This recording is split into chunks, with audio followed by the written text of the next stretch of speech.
program Ngopi Ngobrol Politik. Rumah Diskusi Publik di Radio Start 102,6 FM. Kita pertama kepada pelaku, seorang guru honorer yang sudah kita hadirkan di sini. Sebagai seorang guru honorer mengenai gaji, perlindungan, kontrak kerja, dan sebagainya, sebenarnya apa yang terjadi secara real di lapangan dan apa yang Anda alami. Langsung saja pada Bapak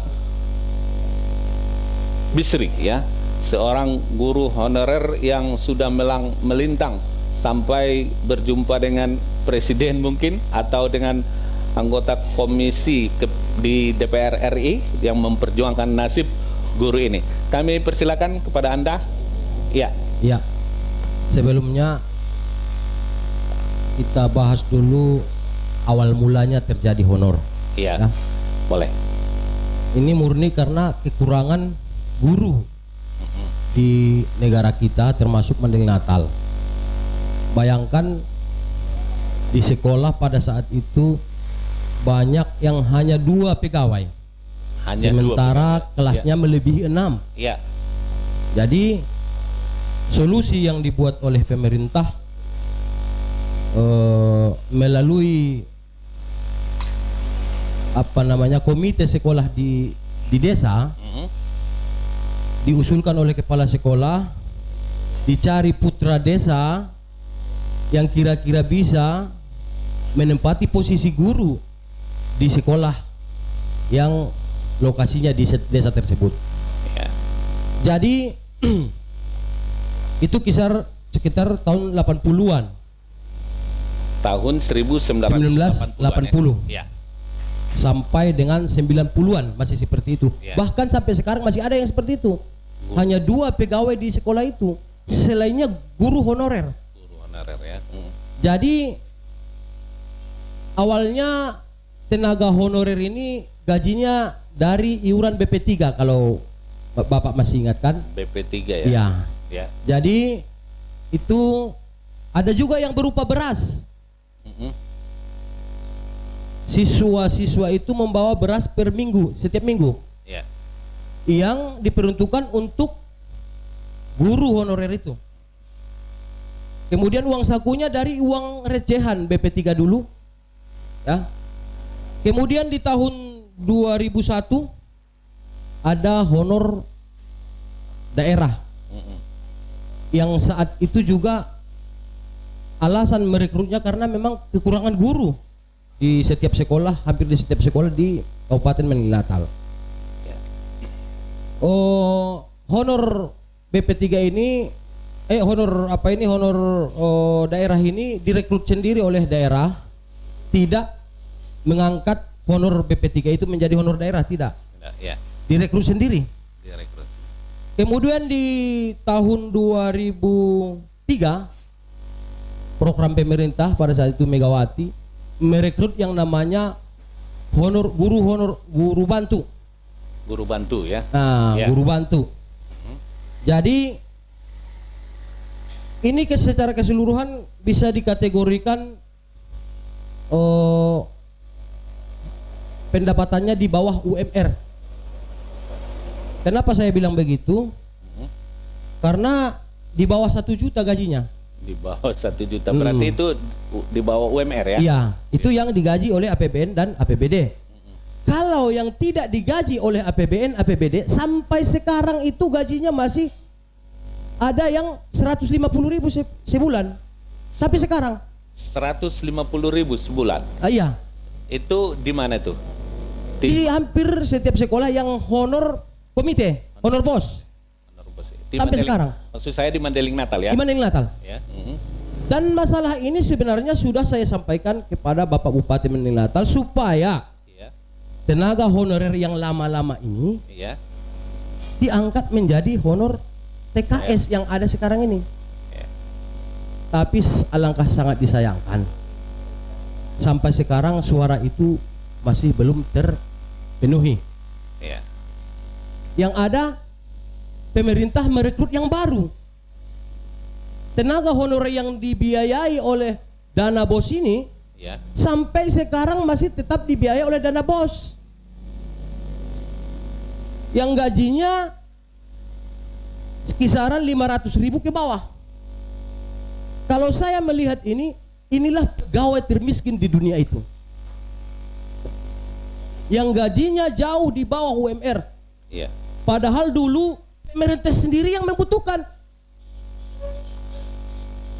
Dimohonkan kepada komite sekolah di desa supaya dicari putra desa yang kira-kira bisa menjadi guru di sekolah itu. Ya. Ini sangat miris hati kita melihatnya. Ya. Dan suara ini sebenarnya sudah kita sampaikan sampai ke Istana Negara. Langsung ke presiden. Surat kita kalau ketemu langsung presiden belum. Kalau bertemu dengan menteri udah sering. Ya. Kalau mungkin kalau DPR udah dari tahun 2010 sampai tahun 2018 itu ada ratusan kali yang kita kunjungi. Itu forum honorer seluruh Indonesia Ya. yang menjumpai ya. Oke. Ya. Ya. Dan itu juga andil dari Mendeling Natal ada ya. Iya, jadi Anda kondisi ini Ya. tidak hanya terjadi di Mendeling Natal. Iya. Ini sifatnya nasional. Nasional ya. Setiap daerah karena kita bersatu dari Sabang sampai Merauke, Ya. kondisi yang seperti kita ada. Ya. Jadi tidak hanya di Kabupaten Mendeling Natal. Ya, oke. Jadi gerakan terakhir yang kita upayakan kemarin kita lakukan diskusi publik di gedung MPR DPR Iya. bulan November 2018 yang lalu, Iya. setahun yang lalu. Oke. Ini sudah kita suarakan supaya undang-undang ASN yang yang membatasi tenaga honorer ini untuk bisa menjadi CPNS itu adalah undang-undang ASN Undang-undang ASN ya. nomor 5 tahun 2014 Ya. tentang aparatur sipil negara. Kenapa saya bilang dicekal di situ? Karena dibatasi usia. Dibatasi usia. Rata-rata tenaga honorer ini sudah di atas 35 tahun, Pak. Ya. Sudah di atas 35 tahun. Jadi sebelumnya pemerintah memang telah mengangkat saudara-saudara kami menjadi CPNS yang digaji oleh APBN dan digaji oleh APBD. Mulai dari tahun 2005 yang lalu. Iya. Kalau secara nasional ada jutaan yang diangkat. Tetapi sangat disayangkan yang menjadi prioritas dibuat pengangkatan itu adalah honor yang digaji oleh APBN dan digaji oleh APBD. Sementara tadi dasarnya Adalah yang pertama mengabdi itu bukan honor yang digaji oleh APBN APBD. honor komite itu ya. Honor komite itu BP3 itu Ya. yang direkrut langsung oleh komite sekolah, dicari putra desa yang baru tamat ditempatkan di sekolah itu untuk menutupi kekurangan guru. Iya. Jadi ini perlakuan ini sangat tidak adil menurut kami. Makanya kita sering bersuara mulai dari daerah, provinsi sampai ke pusat. Nah itu keluhan kami sebagai tenaga honorer. Mungkin ketua forum honorer sedikit menambahkan. Oke. Kita Bisa? berikan kesempatan sebagai organisasi gitu ya. Organisasi yang menaungi honor guru-guru honor ini di Mendeling Natal. Kemungkinan apa yang Anda lihat terkait dengan itu kepada ketua atau ketua forum honorer ya. Silakan Anda boleh. Ya, terima kasih. Saat ini yang paling sangat membuat hati saya miris yaitu masalah perekrutan guru yang sekarang guru tenaga sukarela. Guru sukarela ya. Iya. Yang merekrut ini siapa? Pemerintah Pemerintah daerah. daerah. Oke. Ah. Ya. Jadi di saat saya masuk dulu masuk menjadi guru tenaga sukarela itu diuji Diuji ya. sama dengan ujian CPNS. Iya. Tapi sekarang yang menjadi guru sukarela itu tidak ada ujian, Main. suka-suka hati, dan perekrutannya pun tidak menentu, tidak terbuka. Tidak ada standar gitu Tidak ya. ada standar. Bahkan ada kawan saya Ya. tidak sekolah guru, Hah? dia ada kabar ada kabar mendengar perekrutan guru tenaga sukarela, Ya. terus dia mengambil ijazah Iya. dan dia bisa masuk. Sementara banyak rekan-rekan yang honor komite Iya. karena tidak ada uang tidak bisa masuk. Nah, Tidak ada uang, tidak bisa masuk. tidak gitu ya? bisa masuk Untuk menjadi tenaga sukarela. tenaga sukarela. Ya. Terus Dan ini sudah saya sampaikan melalui Pak Bisri juga Pak Bisri, langsung Oke. ke Dinas Pendidikan supaya perekrutan ini diutamakanlah yang mengabdi di guru komite yang sudah lama Iya. dan dibuat ujian. Dibuat ujian ya. Iya, bahkan ke DPR yang membidangi pendidikan juga sudah kami sampaikan. Iya. Namun sampai saat ini tidak ada respon. Iya. Belum. Udah berapa kali dengan DPR, dengan pemerintah juga sudah atas nama forum honorer itu udah disampaikan juga ya, udah 3 berkali-kali. kali udah Ya. kami sampaikan langsung. Ke Pak Wakil Bupati Iya. juga.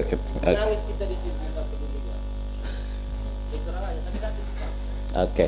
Nah, Pak Bisri bisa menambahi. Ada data nggak sama Anda? Boleh diungkapkan berapa sih sebenarnya guru honor komite ini yang gajinya tadi di bawah berapa ya? Di bawah 500.000 atau yang ada yang 150.000, ada yang berapa itu?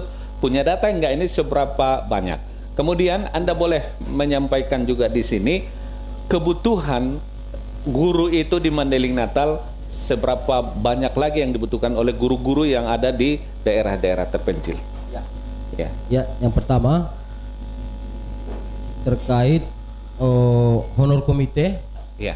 yang gajinya dari dana BOS Iya. itu kalau totalnya saya kurang tahu, tetapi kisaran 700 ada 700 guru di Mandailing Natal. di Mandailing Natal. Tut- Yang menjadi yang lulus atau yang terverifikasi menjadi tenaga honorer kategori 2 disebutkan. Ah, Apa itu honor kategori 2? Kan itu dulu. Iya. Yang disebut dengan honorer kategori 2 itu adalah honor yang masa kerjanya minimal 1 Januari 2005. 1 Januari 2005. Ya, Berarti ini 2019 ya, ini disebut dengan kategori 2. honor kategori 2. Ya. Di mana ini disebutkan? Kenapa honor kategori 2? Dia diatur dalam peraturan pemerintah nomor 56. Ini juga sangat kita sayangkan. Kenapa ada pengkategorian? Iya. Ini pengkategorian, kotak-kotakan. Ini sebenarnya menjolimi. Kemudian yang kategori-kategori ini tidak sama hak. Tidak sama haknya. Tidak sama haknya. Ya. Ada aturannya di peraturan pemerintah itu, kan aneh. Sesama warga negara Indonesia tidak sama haknya.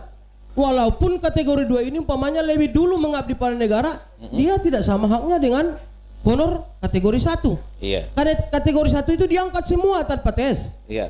Ya, perbedaannya ya. Tenaga honor kategori 2 harus diuji, diverifikasi, dan harus mencapai passing grade yang ditentukan oleh pemerintah itu sendiri. Dan itu pun hanya direkrut 30% di tahun 2013 yang lalu.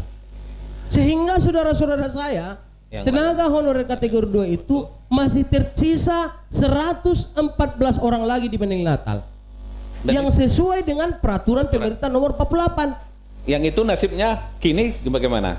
Ini sudah saya usulkan. Menangis saya menemui Pak, mohon maaf, Pak Wakil Bupati. Iya. Di ruangannya ada saksinya di situ. Ya. Buat saya menangis. Ya. Saya tidak bisa lagi memikul beban ini melihat saudara-saudara saya yang tua-tua ini tidak diangkat-angkat menjadi Kategori 2. honor TKS minimal. Honor TKS ya. Jangan lagi bergaji 300.000, 150.000. Biarlah saya nggak usah diangkat-angkat. Angkat ini semua saudara-saudara saya. Nangis saya di situ. Sampai sekarang beliau tidak menyahuti itu. Menyahuti ya. Padahal menurut penelusuran kita, dia yang berwenang pada saat itu. Saya sangat kecewa itu. Oke. Tidak aspiratif menurut saya. Dan itu memang guru-guru ini di daerah dibutuhkan, sehingga oleh komite masih melakukan rekrutmen atau Ya. sampai 700 orang jumlah. Itu dibutuhkan oleh sekolah kita. Pada awalnya dibutuhkan sekali. Sekarang setelah mereka mengabdi masih sangat dibutuhkan. Masih dibutuhkan. Masih dibutuhkan, Pak. Hanya beberapa sekolah yang oper gurunya, Oper gurunya yang kurang banyak, yang kurang banyak. yang hanya 2 pegawai banyak. Boleh Di disebut. sekolah itu hanya 2 pegawai di daerah Pantai Barat sana. Oke, Anda sebagai pengurus forum honorer itu yang melebihi guru itu di daerah-daerah mana saja? Di kota? Di kota, Kota khususnya ya. khususnya kota. Yang kurang, Kalau di kota Nopan, ya, di Siabu, di pinggir-pinggirannya, Ya. apalagi di Pantai Barat sangat kurang. sangat kurang ya. Sangat kurang. Apalagi akhir-akhir ini saudara-saudaraku kita guru senior itu Iya. sudah pada pensiun banyak. Sudah pensiun ya. Ini mungkin 1 sampai 1 periode ini atau 3 tahun ini akan ada secara nasional ratusan ribu yang pensiun ini. Ratusan ribu yang pensiun. Itu secara nasional ya. Ya. Oke. Baik, terima kasih untuk sementara Pak Bisri dan dari saya mau ke PGRI. Yang mewakili PGRI Pak Asmar atau siapa? Bebas ya. Oke, baik. Pertanyaannya begini untuk PGRI ya. Dari sudut pandang Persatuan Guru, ini kondisinya tadi sudah disampaikan. Selama ini bagaimana keadaan guru kita sebenarnya? Publik ingin tahu kacamata dari sudut pandang PGRI itu, guru kita ini sebenarnya seperti apa sih realnya secara nasional atau kita tarik ke skop daerah. Nah, kenapa masih sering keterlambatan ini terjadi? Bahkan beberapa tahun lalu sempat ada demonstrasi yang diinisiasi oleh guru-guru. Barangkali termasuk Anda pelaku pelaku atau sejarah kata. Boleh bercerita dong PGRI kondisi kita, karena nasib tema kita ini guru nasibmu kini. Kita baru merayakan Hari Guru. Secara seremoni luar biasa, ungkapan guru adalah pahlawan tanpa tanda jasa, guru tanpaan guru kita juga tidak bisa apa-apa gitu.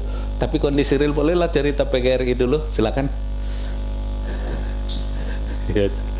Ya, assalamualaikum warahmatullahi wabarakatuh. Waalaikumsalam. Sebelumnya saya perkenalkan, saya Asmar Srega, Iya.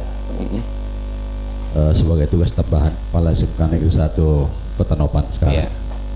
Saya cerita dari tahun 2010 dulu. Iya, 2010. Saya diangkat dari honor tahun 2007. Iya. Pada tahun 2010 pernah kejadian, ini soal tunjangan sertifikasi itu. Iya. Pernah kejadian telat pencairan di triwulan. Pada saat itu saya berargumentasi, berdialog dengan Pak Kadis Iya. Pendidikan pada saat itu, Pak Musadat. Dari hasil dialog, perdebatan atau semacam diskusi, 3 hari kemudian dicairkan itu guru kita. Iya. Pada saat itu saya membentuk sebuah organisasi namanya FK Gusema. Lahirlah Forum Komunikasi Guru Sejahtera Madinah. Saya sebagai ketuanya. Iya. Terjadi lagi tahun 2013. Yang pada saat itu ironisnya, para guru kita baik dari tingkat SD SMP, karena kas kita daerah pencairannya ada di Pengsomo. Pada saat itu menjelang hari raya tinggal 3 hari lagi. Para guru kita masih banyak berharap untuk pencairan 2 triwulan. Iya. Saya prihatin, menangis juga saya pada saat itu karena menjelang hari raya. Menjelang. Iya. Tapi apa daya, pada saat itu saya belum ada organisasi sebagai wadah. Maka di 2013 saya bentuklah Forum Komunikasi Guru Sejahtera Madinah. Setelah hari raya saya bentuk organisasi ini, saya terpaksa harus mengajak teman juang turun ke kantor dinas pendidikan, kantor keuangan, sekaligus ke Dewan Perwakilan Rakyat. Sampai turun masa sekitar 2000 guru. 2000 guru ya. 2000 guru. Ya. Memang pada saat itu saya di depan, saya oratornya Ya. langsung. Alhamdulillah 3 hari dari situ cair juga. Cair juga ya. Cair terus 2013. Kalau di pressure cair gitu ya. Cair. Kalau diam enggak gitu ya. Jadi, Ya. pada tahun 2016 2014 saya diajak oleh PGRI bergabung. Jadi pengurus PGRI. Jadi pengurus PGRI. Ya. Saya sekarang menjadi wakil ketua PGRI Kabupaten Mandailing Natal yang insya Allah calon kandidat juga ini tahun 2020. Siap. Habis diskusi kita mudah-mudahan jadi ketua PGRI ini. Oke. Jadi sampai sekarang pun saya bingung sebenarnya. Bingung ya. Tapi biar saya coba. Inilah termasuk kelemahan kita, sistem birokrasi. Saya kira kalau tidak saya salah menyampaikan malam ini bahwa triwulan ketiga tahun 2013 pun belum cair. Ini pertanyaan. Tapi sayang sekali DPR kita belum hadir nih, dan dinas pendidikan juga belum hadir. Ini yang tidak cair ini apa itu? Tunjangan sertifikasi triwulan ketiga 2019 kan 2019. 19 sistem penjarakan sekali per triwulan Ya. 3 bulan, tapi bulan keempatnya baru pencairan. Kalau ditaksir berapa itu jumlahnya ya? Dengan jumlah guru. Saya tidak bisa menghitung, tapi cukup luar biasa lah. Karena setiap tahun Miliar ya? ya Berarti ya? ada 2 gelombang. Para guru kita telah masuk dalam kategori sertifikasi. Dan uang sertifikasi itu sebenarnya sudah ada di APBD kita ya? Sebenarnya Gitu. kalau saya punya pengalaman dari tahun 2008 karena Iya. saya sertifikasi 2008. Iya. Karena saya juga sempat bertanya ke kementerian yang pada saat itu bidangnya adalah putra terbaik yaitu Pak Tagor Harahap. Tagor ya. Saya sudah ke kementerian bahwa anggaran untuk sertifikasi adalah dari pusat Dari pusat masuk ke kas daerah. kas daerah. Sekarang pengelolaannya daerah, memang itu adalah haknya daerah. Daerah. Yang menjadi kebingungan bagi buat PGRI sekarang PGRI ya. sebagai wakil ketua. Kalau memang uang itu dari pusat, katakanlah kas negara, Iya, dari APBN. hanya dikelola oleh daerah. Iya. Kenapa begitu lambat? Ini yang menjadi pertanyaan. Saya pun bingung. Apakah harus turun guru dengan beramai-ramai baru pencairan? Saya kira bukan waktunya lagi seperti itu. Jadi kami dari PGRI memang sangat memperhatikan. Tapi insya Allah kalau saya juga terpilih menjadi ketua PGRI. PGRI 2020, saya siap untuk mengklarifikasi sebenarnya. Agenda pertamanya ini ya, Iya, untuk itu. bisa cair sertifikasi ya. Oke, baik. Ya, lanjut. Kondisi real guru kita masih memperhatikan atau bagaimana? Sudah sejahtera lah atau bagaimana gitu? Kalau soal kesejahteraan guru terlepas dari sertifikasi, kebetulan Ya. saya sebagai kepala SMK, kami sudah bernaung di bawah Provinsi. provinsi. Ya. Tapi dengan perjuangan Ketua PGRI dan di Dinas Pendidikan dan juga Pak Gubernur telah menaikkan gaji guru honor namanya GTT setelah kita sudah ke provinsi Ya. dari 50.000 menjadi 90.000 dan mereka sudah diterima rapel dari bulan Juli kemarin dari 40 Iya. menjadi 90.000 Itu guru-guru yang menjadi tanggungan pemerintah Provinsi. ya. yang Kalau mengajar di tingkat SMA dan SMK.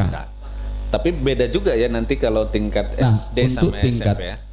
PAUD SD SMP itu di bawah naungan kabupaten. Kabupaten. Kalau kita bicara tentang kesejahteraan ini untuk kabupaten, saya kira itu masih juga belum layak. Belum layak kalau kita kaitkan dengan UMR. Masih di bawah UMR. Masih di bawah UMR. Maka inilah perlu. Berarti guru kita, guru TKS atau guru daerah itu menerima berapa, nominalnya berapa nih? Ada 900 atau 1 juta ya? Sekitar kisaran 1 juta. 1 juta. Ada pajak lagi? Tidak sebenarnya, tidak. 1 juta. 1 juta ya. 1 juta. Jadi kalau untuk tingkat SMA SMK, walaupun belum sejahtera kali, tapi sudah lumayan lah. Lumayan lah. SMK SMA udah lumayan. Nah, karena apalagi dia sudah ikut sertifikasi, sudah lumayan dengan 24 jam mengajar. 24 jam mengajar ya. Tapi untuk tingkat kabupaten masih perlu peningkatan dan pengkajian untuk kesejahteraan para guru tingkat PAUD, SD dan SMP. Ya. Oke. Ada tambahan lagi mungkin dari pengurus PGRI lagi ada Pak? Oke, silakan terkait kondisi real kita ya. Ya. Baik, Assalamualaikum warahmatullahi wabarakatuh. Ya. Sebelumnya saya perkenalkan diri saya Zainal Arifin Siregar. Iya, 2 Siregar sini ya. Ya, kebetulan lumayan ya. dua-duanya sama-sama wakil ketua PGRI Kabupaten. Oh iya, oke, mantap. Dan sebagai tugas tambahan selaku Boleh ke mikrofon yang satu lagi lah, lebih bagus. Iya, oke. ya sebagai tugas tambahan selaku kepala SMA Negeri 1 Batang Natal. SMA Negeri 1 Batang Natal. Iya, jadi untuk melengkapi barangkali apa yang disampaikan oleh Bapak Asmar Siregar tadi. Pertama kami menyampaikan apa yang kami ketahui terlebih dahulu tentang SMA dan SMK karena kebetulan kami bergelut di sekolah lanjutan atas ya. Jadi kalau untuk ukuran sekarang tingkat kesejahteraan guru-guru honorer di SMA dan SMK itu alhamdulillah sudah sangat layak untuk selalu bertasyakur dan bersyukur karena kenaikan itu sudah sangat 100% naiknya ya, 125%. Jadi walaupun mungkin kalau untuk kelayakan barangkali kita belum bisa katakan itu sangat layak, tetapi untuk jenjang naiknya itu sudah sangat signifikan dan sudah sangat berarti bagi mereka karena sudah lebih dari 2 kali lipat gaji yang ada. Apalagi mereka sudah sertifikasi. Kalau kami lihat yang 24 jam saja sekarang ini mereka sudah setara dengan CPNS 3A. 3A ya. Oke. 24 jam saja sudah setara. Jadi apalagi mereka itu sudah sertifikasi. Otomatis mereka sudah lebih sejahtera daripada para CPNS kita yang otomatis akan berstatus sebagai PNS. Jadi untuk pendidikan dasar inilah yang benar-benar masih kita anggap tragis ya, karena mereka boleh dikata berada di kelas paria.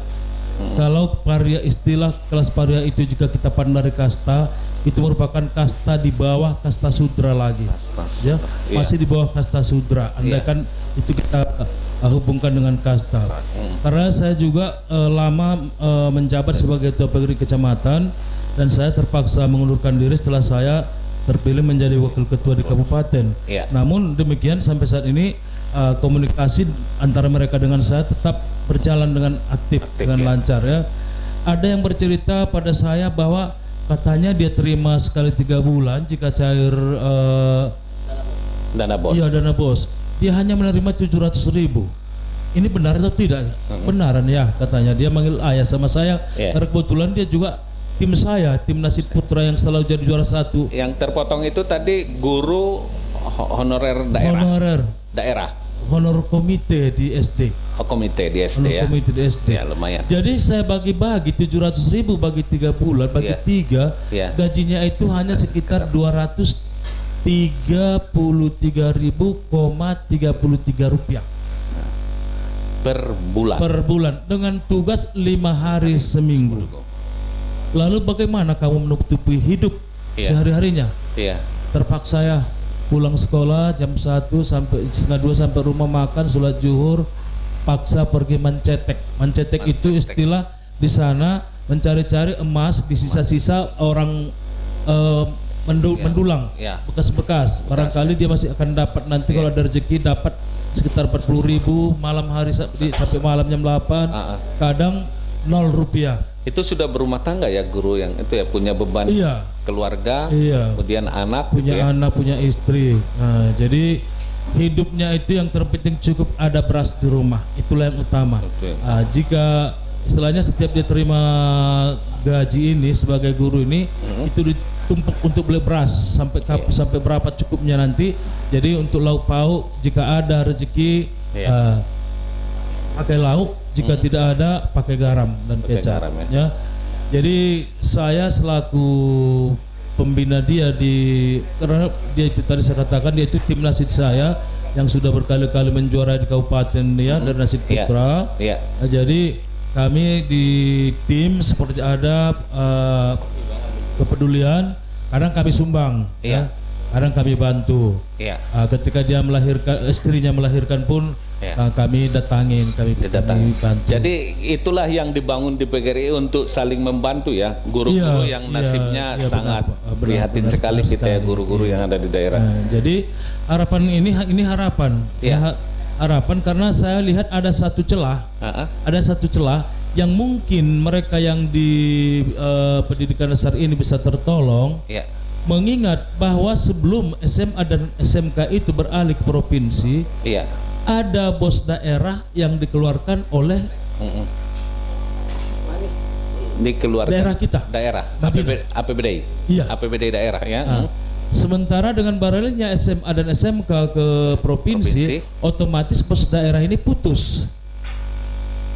Andaikan nanti ada jalan atau ada yang menyampaikan ke bapak-bapak kita Di DPR. supaya dana bos daerah yang tadinya diperuntukkan untuk SMA dan SMK dialihkan ke mereka yang di Dikdas ini, saya yakin tingkat kesejahteraan guru-guru honorer yang ada di SD dan SMP ini akan tertolong. Tertolong ya.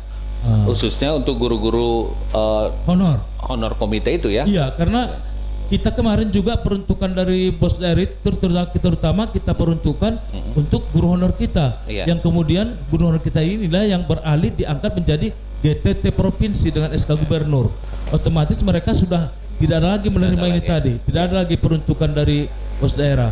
Jadi kalaulah misalnya orang-orang mantan-mantan tokoh Gusema kayak Pak Hasmar ada kesempatan kemudian beliau berdomisili di Banyabungan, dan insya Allah ke depan kita juga menjagokan sebagai ketua PGRI Kabupaten karena saya tahun depan sudah pensiun dan akan mundur tahun ini ya. Baik. Jadi kalau ada kesempatan karena beliau juga termasuk penikmat daripada bos daerah itu kemarin ditopang oleh adinda-adinda ini, forum honorer ini ya. barangkali bisa saja terbuka terbuka jalan untuk pengalihan itu tadi. Mungkin barangkali untuk saat ini demikian saja dari saya. Saya kembali dulu sama kandidat ketua PGRI. Dari segi kinerja, ini tadi dari segi kesejahteraan sangat prihatin sekali kita di daerah masih tadi Bisri mengatakan masih ada guru komite itu gajinya hanya 125.000, 150.000. Tadi juga diterimanya triwulan 700.000, berarti hanya 200 sekian. Dari sisi kinerja dan banyaknya tugas-tugas yang dibebankan, memang ada sertifikasi untuk guru-guru yang masuk kualifikasi gitu ya. Tapi kan pencairan dananya juga tidak tepat waktu gitu ya. Seringkali kadang untuk triwulan ketiga justru dicairkan di akhir tahun. Itu tadi agenda utamanya juga ya. Kalau jadi ketua PGRI ini yang tertinggal 1 triliun ini gitu ya, tidak adanya tunjangan untuk guru honorer. Bagaimana Anda melihat ini dengan beban tugas-tugas guru-guru kita ini? Nah, saya pun bingung lagi ini. Bingung lagi saya, karena kurikulum kita ini kan berubah-ubah. Iya, kurikulum berubah-ubah. Belum tuntas KTSP sudah K13. Ironisnya di K13 ini istilah di kurikulum ini ada buku kerja guru yang harus banyak dituntaskan, termasuk RPP, silabus, dan persiapan modul lainnya. Sehingga ada semacam orientasi kesibukan oleh guru mempersiapkan administrasi itu. Iya. Sekitar 60% atau 70%. Iya. Nah, sementara dia dihadapkan untuk memberikan pembelajaran, ada semacam ketidaknyamanan pada guru karena terlalu banyak tugas administrasi, terlupakan orientasi untuk mengajar.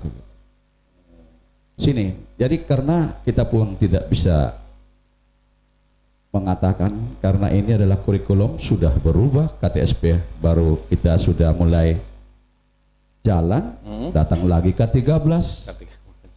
Ini ke depan ini informasi K13 mau dirubah lagi.